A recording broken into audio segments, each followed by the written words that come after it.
सुप्रभात दोस्तों। ओमकारेश्वर ज्योतिर्लिंग में एक नए दिन की शुरुआत हो चुकी है। अभी जो है हम लोग मंदिर की तरफ बढ़ रहे हैं।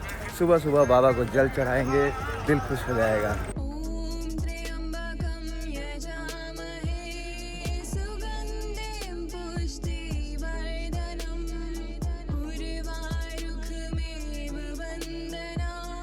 नमः पार्वती पते हर हर महादेव।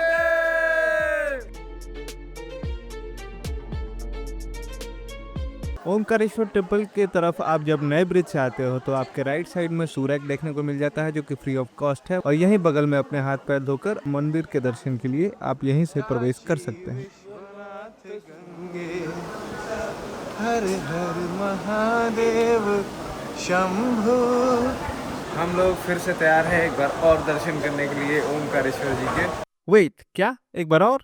हाँ, बिल्कुल बिल्कुल सही सुना आपने। हमने कल रात को भी ओमकारेश्वर जी के दर्शन किए थे।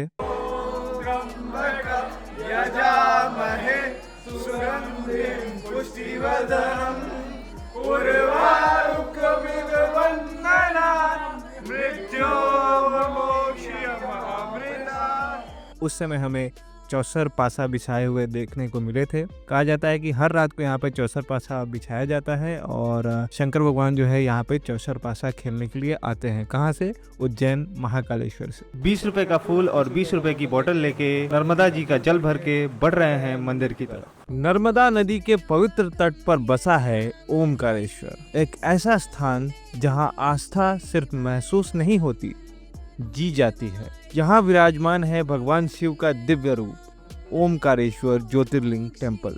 लेकिन इस ज्योतिर्लिंग की कहानी सिर्फ एक मंदिर की नहीं है, बल्कि अहंकार, भक्ति और शिव कृपा की है। प्राचीन समय में विंध्य पर्वत को अपनी शक्ति और ऊंचाई पर गर्व हो गया। वह चाहता था कि वह सबसे महान बन जाए। इस इच्छा को पूरा करने के लिए उसने भगवान शिव की कठोर तपस्या शुरू की। दिन रात बिना रुके सिर्फ एक ही लक्ष्य, महान बनना। विंध्य की तपस्या से प्रसन्न होकर भगवान शिव उसके सामने प्रकट हुए। विंध्य ने तुरंत कहा, प्रभु मुझे इतना शक्तिशाली बना दीजिए कि मुझसे बड़ा कोई ना हो। शिव मुस्कुराए। उन्होंने उसे शक्ति का वरदान तो दिया, लेकिन साथ ही चेतावनी भी दी, अपना अहंकार कभी मत बढ़ने देना। लेकिन समय के साथ विंध्य फिर अपने अभिमान में डूब गया। उसका अहंकार इतना बढ़ गया कि उसने अपनी ऊंचाई बढ़ाकर देवताओं और ऋषियों के मार्ग को ही रोक दिया। तभी सभी देवता और ऋषि भगवान शिव की शरण में पहुंचे। तब भगवान शिव ने इस पवित्र स्थान पर प्रकट होकर विंध्य के अहंकार को शांत किया और यहीं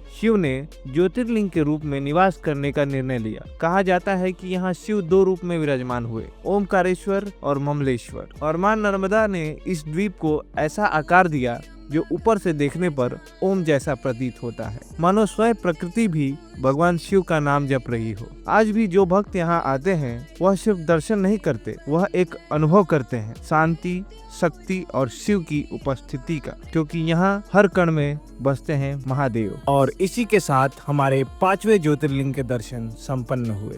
हर हर महादेव दोस्तों।